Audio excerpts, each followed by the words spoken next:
The Montana Territory stretched endless under a sky so wide it seemed to swallow hope itself.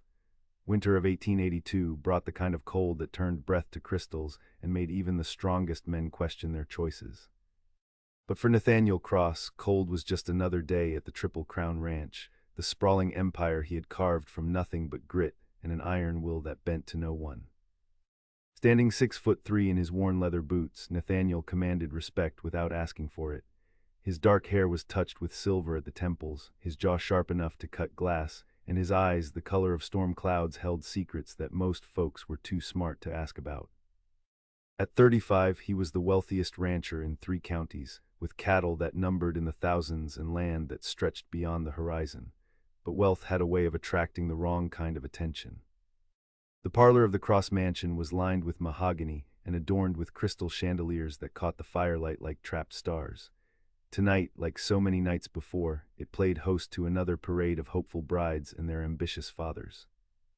Men in fine suits clutched contracts and dowry agreements, their daughters beside them in silk gowns that cost more than most families saw in a year. "Mr. Cross," announced Harold Pemberton, a railroad baron from Denver, his voice booming with the confidence of a man who had never been told no. "May I present my daughter, Victoria? She speaks 3 languages and plays piano like an angel." Victoria Pemberton stepped forward, her golden hair perfectly coiffed, her blue eyes bright with practiced charm. She curtsied with the grace of finishing school training, her smile wide and expectant. "It's such an honor to meet you, Mr. Cross. Father says you have the most magnificent ranch in all of Montana." Nathaniel barely glanced up from the ledger he was reviewing. His pen scratched across the page with deliberate precision. "Miss Pemberton," he said without lifting his eyes, "I'm sure your father has told you many things." The silence stretched like a taut wire ready to snap. Victoria's smile flickered, uncertainty creeping into her perfectly composed features. Her father cleared his throat loudly, the sound echoing in the cavernous room. "Victoria has been educated at the finest institutions," Harold pressed on, desperation creeping into his voice. "She would make an excellent wife for a man of your standing." "Would she now?" Nathaniel finally looked up, his gray eyes cold as winter steel. "And what makes you think I'm in the market for a wife, Mr. Pemberton?" The question hung in the air like smoke from a dying fire. Victoria's cheeks flushed pink, her hands trembling slightly as she smoothed her skirts. Her father's face darkened, his jaw clenching with barely contained frustration. "Every man needs a wife, Cross, someone to manage his household, bear his children, secure his legacy." Nathaniel set down his pen with deliberate care and rose from his chair. His presence filled the room like a gathering storm. "My household runs itself, Mr. Pemberton. My legacy is carved in stone and steel, not in the whims of society marriages. And as for children," he paused, his voice dropping to a dangerous whisper, "I have no intention of bringing souls into this world to inherit my particular brand of loneliness." Victoria gasped, her hand flying to her throat. Her father's face went from red to purple, his fists clenching at his sides. "You're making a mistake, Cross. Victoria is the finest woman you'll ever meet. Beautiful, educated, connected to the best families in the country." "The finest woman I'll ever meet." Nathaniel's laugh was sharp as breaking glass. "Mr. Pemberton, your daughter is a lovely ornament, I'm sure, but I'm not looking to decorate my mantle. I'm looking for something real, something that can't be bought or sold or arranged over brandy and cigars." Harold Pemberton drew himself up to his full height, which still left him several inches shorter than Nathaniel. "You'll regret this, Cross. A man can't live alone forever. You'll die bitter and forgotten." "Perhaps," Nathaniel said, walking to the window that overlooked his vast domain, "but I'll die free." The Pembertons left in a whirlwind of rustling silk and muttered threats. But they were not the first, and they would not be the last. For 3 years, the wealthy families of the territory had been sending their daughters to the Triple Crown Ranch, each convinced they had the perfect bride for the untamable Nathaniel Cross. There had been Margaret Thornfield, the banker's daughter from Billings, who spoke of nothing but the latest fashions from Paris and fainted at the sight of a branding iron. Catherine Westbrook, the judge's daughter from Helena, who demanded servants for every conceivable task and refused to step foot in the stables because they smelled of honest work. Elizabeth Cartwright, the merchant's daughter from Bozeman, who calculated the worth of every piece of furniture in the house and asked pointed questions about his will. Each one had been beautiful in their own way, educated, refined, connected to powerful families. Each one had been politely but firmly refused. The pattern had become so predictable that the ranch hands had started taking bets on how long each suitor would last before being shown the door. "Boss sure has a way of sending them packing," chuckled Tom Bradley, the ranch foreman, as he watched the Pemberton carriage disappear down the long drive. "That's what, 12 this month." 15, corrected Miguel Santos, the head wrangler, as he leaned against the fence post. "Don't forget the 3 that came last week." That little blonde one cried so hard she soaked through her handkerchief. The men laughed, but there was an undercurrent of concern in their voices. They had worked for Nathaniel Cross for years, had seen him build this empire from nothing, had watched him weather storms both literal and metaphorical. But they had also seen the way he stood alone at his window each night, staring out at the endless expanse of his land with an expression that spoke of depths they couldn't fathom. "He's a good man," Tom said quietly. "Pays fair, treats us right, never asks us to do anything he wouldn't do himself. But there's something eating at him, something that goes deeper than just not wanting to get married." Miguel nodded slowly. "My Maria, she says a man needs more than cattle and land to make a life. Says he's looking for something these fancy ladies can't give him." "And what's that?" "Truth," Miguel said simply. "These women, they come here wanting to be the wife of a rich rancher. They don't want to know the man behind the money. They see the mansion, the cattle, the reputation, but they don't see the scars." It was true. Nathaniel Cross carried scars that went deeper than the physical marks left by years of hard labor and dangerous work. There were scars on his soul, carved by betrayal and loss, by the weight of responsibility and the isolation that came with power. The women who came to court him saw only the surface, the success story, the prize to be won. They didn't see the young man who had arrived in Montana with nothing but the clothes on his back and a heart full of dreams. They didn't see the nights he had spent sleeping under the stars, building his fortune one cow at a time, 1 acre at a time, one difficult decision at a time. They didn't see the loneliness that had settled into his bones like winter cold, the way he had learned to protect himself by keeping everyone at arm's length. Most of all, they didn't see the hope that still flickered somewhere deep inside him, the part of him that still believed in the possibility of finding someone who would see past the wealth and the reputation to the man underneath. That hope had been buried under years of disappointment, but it refused to die completely. It whispered to him in the quiet moments before dawn, when the world was still and the only sound was the wind through the grass. It reminded him that somewhere out there might be someone who would love him not for what he had built, but for who he was. But as winter deepened and the parade of suitors continued, that hope grew fainter with each passing day. The women who came to his door were beautiful, accomplished, everything society said a man should want. But they were also hollow, their smiles practiced, their interest calculated, their hearts focused on everything except the man they claimed to want to marry. Nathaniel had begun to believe that perhaps Harold Pemberton was right. Perhaps he would die alone, bitter and forgotten.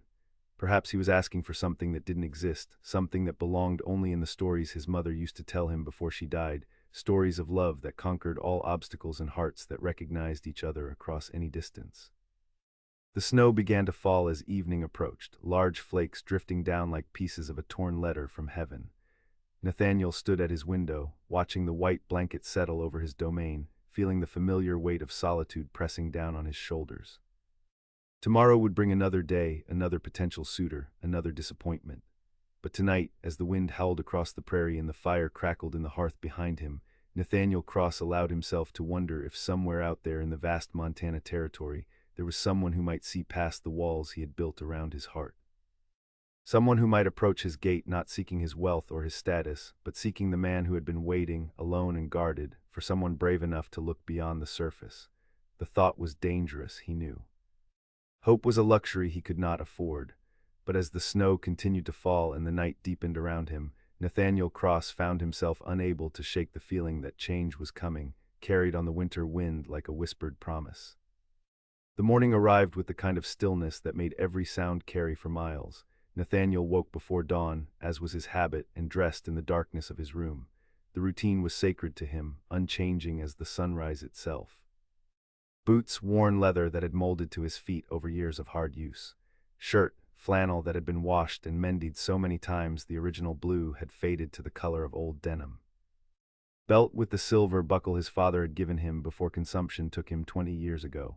He moved through the house like a ghost, his footsteps muffled by the thick carpets that seemed out of place in a man's sanctuary. The mansion had been built to impress with its soaring ceilings and imported fixtures, but Nathaniel had never felt at home in its grandeur. It was a monument to success, not a sanctuary for the soul. The kitchen was empty at this hour, the cook still asleep in her quarters above the stable. Nathaniel preferred it this way, the solitude of dawn, the coffee he made himself in the cast-iron pot that had traveled with him from his first-line shack. The bitter liquid scalded his throat, but it was honest pain, the kind that reminded him he was alive. Through the window, he could see his foreman Tom Bradley already moving among the cattle, checking the animals that had been brought closer to the barn for the winter. The man was dependable as sunrise, had been with Nathaniel since the early days when the ranch was nothing but hope and stubbornness. Tom understood the rhythm of the work, the way cattle needed tending, the way land demanded respect. But even Tom, for all his loyalty, kept his distance from the deeper currents of Nathaniel's life. They spoke of weather and cattle prices, of broken fences and sick animals, of the practical matters that kept the ranch running. They did not speak of the emptiness that echoed through the big house, or the way Nathaniel sometimes stood at his window until the small hours, watching the stars wheel overhead like distant promises. The front door opened with a creak that seemed to announce the arrival of another day, another round of obligations and expectations. Nathaniel stepped onto the wide porch, his breath forming clouds in the frigid air. The snow had stopped falling, but it lay thick on the ground, unmarked except for the tracks of small animals and the deep furrows left by the wagon wheels of yesterday's departed suitors. In the distance, smoke rose from the bunkhouse chimney, a thin gray line against the pale sky. The hands would be stirring soon, preparing for another day of winter work. Cattle to be fed, water to be chopped from frozen troughs, equipment to be maintained and repaired. The work never ended, and Nathaniel found comfort in its constancy. But today felt different somehow, charged with possibility in a way that made his skin prickle with awareness. He had learned to trust these feelings over the years, the way a man learned to read the sky for signs of coming weather. Something was shifting in the careful balance of his world, though he could not yet name what it might be. The sound of approaching hoofbeats interrupted his thoughts. Nathaniel straightened, his jaw tightening with familiar resignation. Another day, another parade of ambitious fathers and their calculating daughters. He had grown weary of the game, the elaborate dance of courtship that had nothing to do with genuine feeling and everything to do with social advancement and financial security. But as the rider came into view, Nathaniel found himself frowning in confusion. This was not the usual ornate carriage filled with silk and perfume. Instead, a single figure approached on horseback, moving with the easy grace of someone who had been born to the saddle. The horse was a sturdy paint, well cared for but not fancy, the kind of animal that valued endurance over appearance. The rider was small, bundled in a coat that had seen better days but was clean and carefully mended. A worn hat was pulled low against the wind, casting shadows that made it impossible to make out the features beneath. But there was something in the way the figure sat the horse, something in the careful approach that spoke of respect rather than presumption. Nathaniel watched from the porch as the rider dismounted at the gate, movements efficient and unhurried. No grand gestures, no theatrical flourishes designed to catch his attention. Just a simple, honest action performed with quiet competence. The figure tied the horse to the post with practiced ease, then stood for a moment, seeming to gather courage before approaching the house.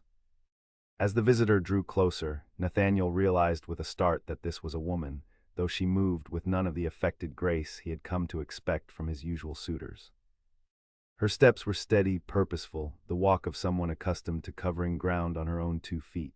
She carried herself with a quiet dignity that spoke of inner strength rather than social training. She stopped at the bottom of the porch steps, close enough now that Nathaniel could see her face beneath the brim of her hat. She was young, perhaps 25, with features that were pleasant rather than striking. Her skin had been touched by sun and wind, marked by the kind of honest work that most ladies of his acquaintance would have considered beneath their station. Her eyes were brown, warm and direct, without the calculated sparkle he had learned to distrust. "Mr. Cross," she said, her voice soft but clear, carrying easily in the crisp morning air, "my name is Sarah Mitchell. I've come to speak with you if you have a moment." There was no flutter of eyelashes, no coy smile designed to disarm him. Just a simple request delivered with the straightforward honesty of someone who had no hidden agenda. Nathaniel found himself studying her face, searching for the telltale signs of artifice he had learned to recognize. But there was something refreshingly genuine about her manner, something that made him hesitate before delivering his usual dismissal. "Miss Mitchell," he said carefully, his voice carrying the weight of accumulated wariness. "I assume you know why most young ladies come to call on me." A smile touched the corners of her mouth, but it was not the practiced expression he had come to expect. Instead, it seemed to hold a touch of genuine amusement, as if she understood something about his situation that others had missed. "I imagine they come hoping to marry you," she said simply. "But that's not why I'm here." The words hit Nathaniel like a physical blow, so unexpected that he found himself taking a step backward. In 3 years of receiving suitors, no one had ever opened a conversation with such direct honesty. They all came with elaborate pretenses, claiming to admire his character or his accomplishments, dancing around their true intentions with the practiced grace of social butterflies. "Then why are you here?" he asked, his voice rougher than he intended. Sarah Mitchell looked up at him steadily, her brown eyes holding secrets of their own. "Because I've heard things about you, Mr. Cross. Things that make me think you might be the kind of man who would understand what it means to be truly alone." The words hung in the frigid air between them, heavy with implication. Nathaniel felt something shift inside his chest, a loosening of the careful control he had maintained for so long.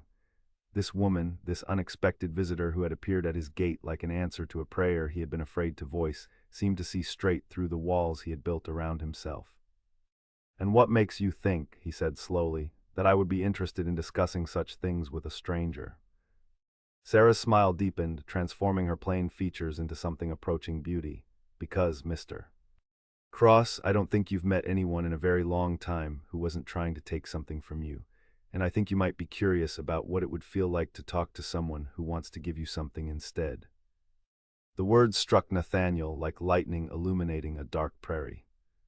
For a moment he couldn't breathe, couldn't think, couldn't do anything but stare at this woman who had just shattered every assumption he had built about human nature. The morning air seemed to crystallize around them, each breath visible in the space between question and answer. "Give me something," he repeated, his voice barely above a whisper. "And what exactly do you think I need that you could possibly offer?" Sarah Mitchell shifted slightly, her worn boots crunching in the snow. She didn't look away from his gaze, didn't fidget with her coat or smooth her hair like the others always did. Instead, she stood perfectly still, as if she had all the time in the world to answer a question that might change everything. "Understanding," she said simply, "the kind that doesn't come with conditions or expectations or plans for what you should do with it afterward." Nathaniel felt his carefully constructed defenses wavering. 3 years of practiced responses, of cold dismissals and cutting remarks, suddenly seemed inadequate. This woman wasn't playing by the rules he had learned to navigate. She wasn't asking for anything, wasn't positioning herself as a prize to be won or a solution to his problems. "You don't know anything about me," he said, but the words lacked their usual bite. "You don't know what I've done, what I've seen, what I've become." "You're right," Sarah agreed, nodding slowly. "I don't know your story, but I know what it looks like when someone has been carrying weight too heavy for one person to bear. I know what it sounds like when a man's laughter has forgotten how to reach his eyes, and I know what it feels like to watch the world from behind walls so high that even you can't remember how to climb over them." The accuracy of her words hit him like a physical blow. Nathaniel gripped the porch railing, his knuckles white against the painted wood.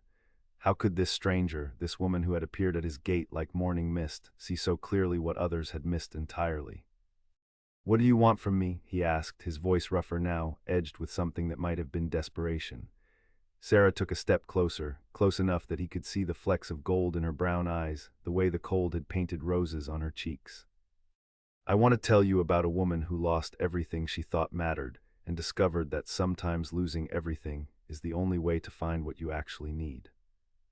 "Your story," Nathaniel said, understanding beginning to dawn like sunrise over the mountains. "My story," she confirmed, "and maybe, if you're willing to listen, you might tell me yours, not because either of us is trying to fix the other, but because sometimes the weight gets a little lighter when someone else helps carry it for a while." Nathaniel stared at her for a long moment, this woman who had somehow managed to walk through his defenses as if they were made of morning fog. Everything about her was wrong by the standards he had learned to apply. Her clothes were practical rather than fashionable, her hands showed the calluses of real work, her face bore the marks of weather and worry rather than pampered perfection. But there was something in her eyes, something that recognized the darkness in his own and wasn't afraid of it. Something that looked at his carefully maintained isolation and saw not a fortress to be conquered, but a prison to be understood. "Why," he asked finally, "why would you want to sit with someone else's darkness?"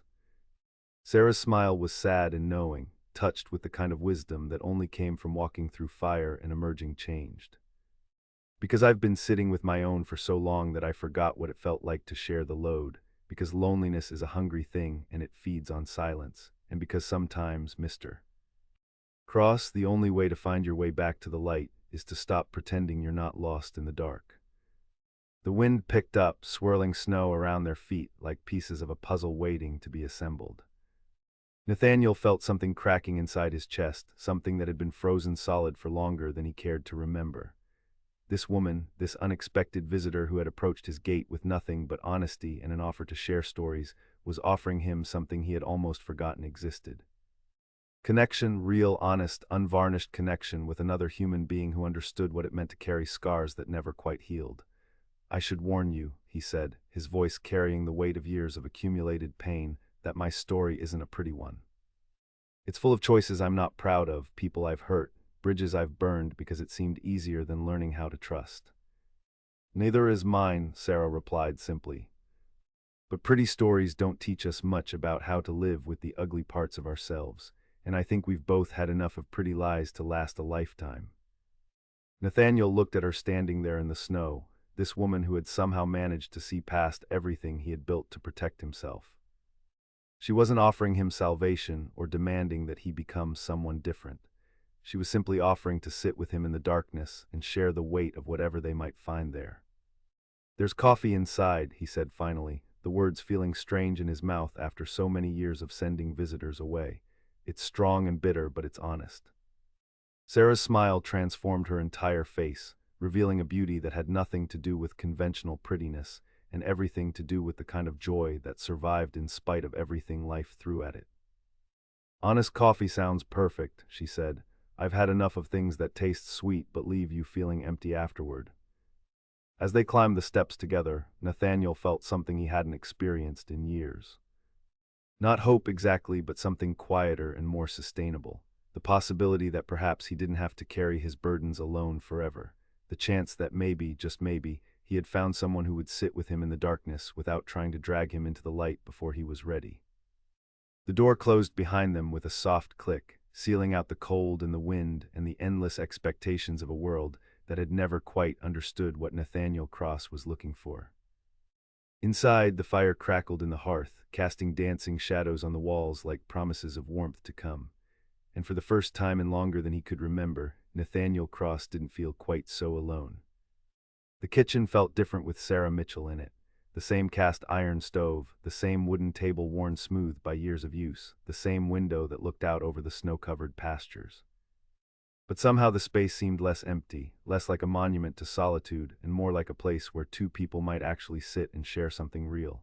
Nathaniel poured coffee into 2 tin cups, the bitter liquid steaming in the cold air. His hands were steady, but inside he felt off balance, as if the careful rhythm of his life had suddenly shifted into a different key. He had grown so accustomed to the armor of isolation that he had forgotten how vulnerable it felt to let someone else into his private spaces. Sarah accepted the coffee with a nod of thanks, wrapping her work-roughened hands around the warm metal. She didn't comment on the sparse furnishings or the way the kitchen seemed designed for efficiency rather than comfort. Instead, she simply stood there, letting the heat seep into her fingers, waiting for him to decide what came next. "You said you wanted to tell me your story," Nathaniel said, settling against the counter with his own cup. "I'm listening." Sarah looked out the window at the vast expanse of snow and sky, her expression growing distant. When she spoke, her voice carried the weight of memory, of choices made and consequences faced.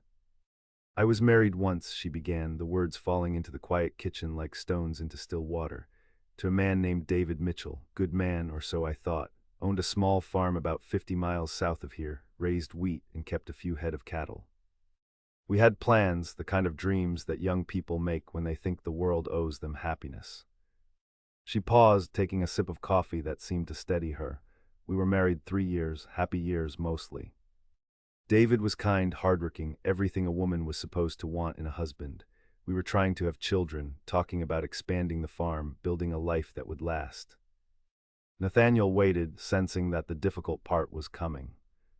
There was something in the way Sarah held herself, a tension that spoke of pain carefully contained. Then the drought came, she continued. 2 years of it, crops failing, cattle dying, neighbors packing up and heading east. David tried everything, borrowed money we didn't have, worked himself to exhaustion trying to save what we'd built, but the land was dying and there was nothing any of us could do about it. Her voice grew quieter, more distant. That's when I learned something about my husband that I'd never seen before. When things got desperate, when the pressure became too much, David wasn't the man I thought I'd married. He started drinking, started blaming me for our troubles. Said if I'd been a better wife, if I'd given him sons to help with the work, maybe things would have been different. Nathaniel felt anger rising in his chest, a protective instinct he hadn't experienced in years. He blamed you for the drought. Sarah's laugh was bitter as winter wind. He blamed me for everything, the failed crops, the dead cattle, the debts that kept mounting, said I was cursed, that I'd brought bad luck to his family's land. The drinking got worse, and when he drank, he got mean. Started hitting me, telling me I was worthless, that no other man would ever want damaged goods like me. She rolled up her sleeve, revealing a scar that ran from her wrist to her elbow, faded but still visible. This one was from a broken bottle. He threw it at me during one of his rages, said I'd ruined his life and he was going to make sure I paid for it. Nathaniel set down his coffee cup with deliberate care, his hands trembling with barely contained fury. Where is he now? Dead, Sarah said simply. Fell off his horse coming home drunk one night, broke his neck. They found him in the morning, lying in a ditch like the piece of garbage he'd become. The words hung between them, heavy with years of pain and complicated grief. Nathaniel could see the toll the telling had taken on her, the way her shoulders sagged as if she had set down a weight she had been carrying for too long. I'm sorry, he said, the words feeling inadequate but necessary. No one should have to live through that. Sarah shrugged, but there was no dismissal in the gesture. The worst part wasn't the hitting, she said. It was the way he made me believe for a while that maybe he was right. Maybe I was cursed, maybe I was the reason everything went wrong. It took me a long time to understand that David's cruelty said everything about who he was and nothing about who I was. How long? Nathaniel asked. 2 years after he died, I was still living on that farm, still trying to make it work, still believing that if I just tried harder, worked longer, suffered more, maybe I could prove that I wasn't the failure he'd convinced me I was. I nearly starved that winter, too proud to ask for help, too broken to believe I deserved any. She looked at him directly then, her brown eyes steady and clear. That's when I learned something important about loneliness, Mr. Cross. It's not just about being alone. It's about being convinced that you deserve to be alone, that you're not worthy of connection or kindness or love. It's about building walls so high that even you can't see over them anymore. Nathaniel felt those words settle into his bones like recognition. What changed? My neighbor, an old woman named Mrs. Patterson, came by one day and found me collapsed in the barn. I hadn't eaten in 3 days, was burning furniture to keep warm because I was too weak to chop wood. She took one look at me and said, "Child, you're not honoring your husband's memory by killing yourself slowly. You're just letting his poison finish the job he started." Sarah's voice grew stronger, more certain. She helped me sell the farm, helped me start over. Told me that sometimes the only way to heal from being broken is to stop trying to put the pieces back together exactly the way they were before. Sometimes you have to build something entirely new. And did you build something new? I'm trying, Sarah said. I work for a family about 20 miles from here, help raise their children, manage their household. It's good work, honest work, and they treat me with respect. But I'm still learning how to trust again, how to believe that not everyone who shows kindness has an agenda. How to stop waiting for the other shoe to drop.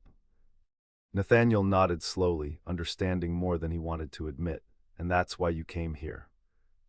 Because you thought I might understand what it feels like to be waiting for that shoe. I came here, Sarah said, because I heard stories about a man who had everything the world said he should want but still stood alone at his window every night like he was waiting for something that never came. I came because I recognized that particular kind of loneliness, and I thought maybe we could sit with it together for a while. The honesty of her words hit him like a physical blow. Nathaniel realized that in all his years of building walls, of protecting himself from the pain of human connection, he had never met anyone who understood the specific quality of his isolation. The way wealth and success could become their own kind of prison, the way having everything could somehow make you feel like you had nothing at all. "You're right," he said finally. "I do stand at that window. Every night watching the stars and wondering if this is all there is, if this emptiness is the price of everything I've built." "And what do you see when you look out there?" Sarah asked gently. Nathaniel was quiet for a long moment, staring into his coffee as if it held answers he had been searching for. "I see land that I own but don't really belong to, cattle that know my voice but not my heart. A house full of beautiful things that feel like they belong to someone else. And I wonder if maybe the cost of protecting myself from being hurt again was giving up any chance of feeling truly alive." Sarah moved closer, her footsteps soft on the worn wooden floor. "Tell me about the hurt," she said quietly, "the one that made you decide protection was worth more than connection." Nathaniel's jaw tightened, the familiar walls beginning to rise. But something in her voice, something patient and undemanding, made him pause. He had spent so many years guarding his secrets that he had almost forgotten what it felt like to consider sharing them. "Her name was Catherine," he said finally, the words scraping his throat like broken glass. "Catherine Fairweather. I was 23, still believing that love could conquer anything if you just wanted it enough. She was beautiful, educated, everything a young man with big dreams thought he needed." Sarah waited, her brown eyes steady on his face. No judgment, no impatience, just the quiet presence of someone who understood that some stories took time to tell. "I loved her completely," Nathaniel continued, his voice growing rougher. "Built this whole ranch thinking about the life we'd have together. Every fence post I set, every acre I cleared, every dollar I saved was for her, for us. I was going to ask her to marry me, had the ring and everything." He laughed, but there was no humor in it. Found out she'd been seeing someone else the whole time, a lawyer from back east, someone with family money and social connections. Someone who could give her the kind of life she really wanted, without making her wait for it to be built from nothing. Sarah's expression softened, but she didn't offer empty comfort. "How did you find out?" "Saw them together at the spring dance. She was wearing a dress I'd never seen before, laughing at his jokes like I'd never heard her laugh with me. When I confronted her, she didn't even try to deny it. Just looked at me with this expression like I was something pitiful she'd outgrown." The memory still stung, even after all these years. Nathaniel could still see Catherine's face that night, the way she had looked at him with a mixture of guilt and relief, as if she had finally found an excuse to end something that had become inconvenient. She said I was a nice man, but that nice wasn't enough, that she needed security, stability, someone who could give her a real life instead of just promises and dreams. Said she hoped I'd understand someday that what we had was just youthful foolishness. "And you decided never to be foolish again," Sarah said, understanding threading through her voice. "I decided never to be vulnerable again," Nathaniel corrected. "I threw myself into building this place, making money, becoming the kind of man who could never be dismissed as not good enough. But somewhere along the way, I forgot that success without someone to share it with is just another kind of poverty." They stood in the quiet kitchen, two wounded souls who had found each other across the vast loneliness of the Montana Territory. Outside, the wind had picked up again, rattling the windows and reminding them both of the cold world that waited beyond these walls. "What now?" Nathaniel asked, his voice barely above a whisper. "Where do two people like us go from here?" Sarah stepped closer, close enough that he could see the flecks of gold in her brown eyes, the way her lips curved in a smile that held both sadness and hope. "We start with the truth," she said simply. "The truth that we're both scared, both broken, both tired of carrying our burdens alone, and maybe, if we're brave enough, we learn to carry them together." Nathaniel felt something shift inside his chest, like ice beginning to crack after a long winter. For the first time in years, he allowed himself to imagine what it might feel like to trust someone completely, to let down his guard and discover that the world didn't end when he stopped protecting himself from it. "I don't know how to do this," he admitted. "I've forgotten how to let someone in." "Then we'll figure it out together," Sarah said, reaching out to touch his hand. Her fingers were warm, real, anchoring him to a moment that felt like the beginning of something he had almost given up hoping for. As the snow continued to fall outside, and the fire crackled in the hearth, Nathaniel Cross realized that sometimes the most unexpected gifts came wrapped in the simplest packages. Not in silk and jewels, but in honesty and understanding. Not in grand gestures, but in the quiet courage of someone willing to sit with you in the darkness until you remembered how to find your way back to the light. The rich, cold cowboy who had refused every bride had finally found what he had been searching for all along. Not a woman to complete him, but a companion to walk beside him as they both learned to heal from the wounds that had shaped them. And in the warmth of that kitchen, surrounded by the endless Montana sky, two lonely hearts began to beat in rhythm, creating their own kind of music in the silence they had both grown tired of carrying alone.